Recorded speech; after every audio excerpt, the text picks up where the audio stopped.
Phase 2 है, Delhi road. और यहाँ सुबह प्रातः मेरे घर पर, मैं गांव में जा रखा था, 3:15 बजे चोरी हुई। यहाँ पर मेरी माताजी थी, मेरी पत्नी थी और मेरी छोटी बहन आ रखी गांव से, वो थी। 3:30 बजे इनका मुझे फ़ोन आया, मैं गांव में था, तो इन्होंने रो कर मुझे फ़ोन किया। ये रो रही थी, मैं एकदम से वो हुआ। मैंने इनसे पूछा क्या बात होगी, इन्होंने कहा लूट लिया, सब ले गए और ये और वो। मैंने कहा कोई नहीं, मैं कहा 1 मिनट रुको, मैं आदमी भेजता हूँ। मैंने अपने दोस्तों को फ़ोन किया यहाँ, और यही पंकज पमार मेरा यार पड़ोसी है, और सामने ही छोटा भाई है, ये सब इधर, ये सब आ गए। तो मैं तब तक जा चुके थे। कितने की चोरी? ये लगभग भाई साहब 2.25 लाख रुपए कैश रखे थे। 2 लाख रुपए मैं गांव से लाया था अभी परसों ही, छोटा सा किसान हूँ, मेरी अलमारी में। और 17-18 हज़ार रुपये अलग पर्स में रखे थे, वो मेरी छोटी बिटिया के थे जो सोने में मिले थे। और लगभग 15-16 हज़ार रुपये मम्मी के पास थे।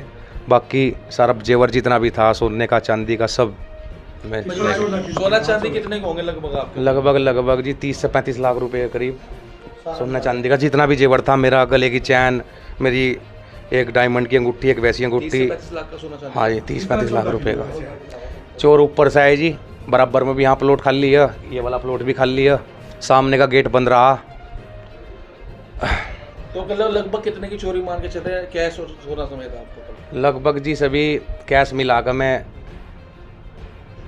30-32 लाख रुपए की चोरी मान रहा। ठीक है, तो क्या हथियार वगैरह दिखाया गया, कुछ बताया आपकी? हथियार तो ये बता रही जी, हथियार में ले रहे थे, पर उन्होंने हमें दिखाए नहीं। पर इसके साथ में वो हुई झपटी। चलो, जब इसकी आँख खुली, इसको देखो, इतना इसा धक्का दिया उन्होंने, तो ये नखून लग रहे। हाँ जी, फिर जैसे मैं जान लगे, इनने एकदम मम्मी उठ गई और वह छोटी बहन, इन्होंने कमरा बंद कर लिया। और कमरा बंद करने के बाद में जब इन्होंने मुझे फ़ोन किया। ठीक है जी। 3-3:15 बजे की घटना है सर। हाँ, रात में हम ऐसे थे, हम ऐसे कोई 2:30 बजे करीब तो हम लेटे हैं। लेटने के बाद एकदम से बेटी सो गई तो मैं भी सो गई। तो थोड़ा जैसे लेट रहे थे, तो ऐसे कोई 3 बजे हल्की सी आहट सी हुई, तो मैं उठी नहीं। उठने के बाद मैंने सोचा, मैं कहा ऐसे ही होगी, मैं फिर भी लेटी रही। लेकिन फिर जैसे कहते हैं ना, बराबर से निकला, तो इसमें कोनी में हाथ लगा मुझे। फिर भी आगे मेरी नंद है, शायद वो उठ के गई है वॉशरूम, मैं फिर भी नहीं उठी। लेकिन फिर मैं दोबारा थोड़ी देर बाद ही, 2-3 मिनट बाद ही दोबारा उठ के देखा। मैंने कहा देखो कभी भी टॉयलेट गई हो, अकेली जा रही होंगी। तो मैं उठी, मैंने उठने के बाद देखा मम्मी साइड में लेट रही, वो भी लेट रही है सामने। तो मैंने कहा फिर किसका लगा। मैं ऐसे ही एकदम कमरे के पर्दे से बाहर से को आई, थोड़ा निकल के। तो जैसे मैं आई तो देखा मैंने जीने के पास था एक, तो और एक जना इधर था, 3 जने दिखाई दिए मुझे। तो उन्होंने ज्वेलरी वगैरह सब ले रखी थी। उसके बाद देखा पहले तो वो कमरा, फिर हमने उस कमरे में गए, वो भी कमरा खाली था और इधर का भी। हाथापाई आप बता रहे हैं? हाथापाई वैसे हुई है जैसे मैंने शोर मचाया, तो जैसे मैं उसे देखा, मैंने कहा कौन है ऐसा करा। तो जो सोफे पे ये बैठा हुआ था यहाँ, तो उसने हाथ पकड़े खींचा ऐसा। जैसे मैंने छीना झपटी करी तो उसने हाथ तो छूट गया है, ऐसा देखो कैसा हो रखा है। उसके बाद फिर टी शर्ट पकड़ ली, ये टी शर्ट फटी मैं, लेकिन फिर भी जिन्ना झपटी में पीछे की साइड होगी, मैंने एकदम अंदर जाते ही एकदम गेट बंद कर लिया। सिर्फ एक ही आदमी ने विरोध करा आपका? हाँ, विरोध करा। वो दूसरे वाले जैसा आगे आता रहा, इतने में अंदर चली गई, यानी कि अंदर एकदम कुंडी दे ली। मम्मी भी खड़ी हो चुकी थी, अर्दी जी भी। हथियार था लेकिन मुझे दिखाई नहीं दिया, लेकिन ये लग रहा था कि उनके पास था हथियार, लेकिन मैंने देखा नहीं ना, हमें उन्होंने दिखाया हथियार ना इतना। मम्मी ने भी नहीं, बंद कर लिया अंदर से। क्या नाम है आपका? रेशु त्यागी। जी, ये इंस्पेक्टर मंगलौर ने एक सूचना दी मुझे मॉर्निंग में कि कल रात एक घर में कुछ चोरी की सूचना है।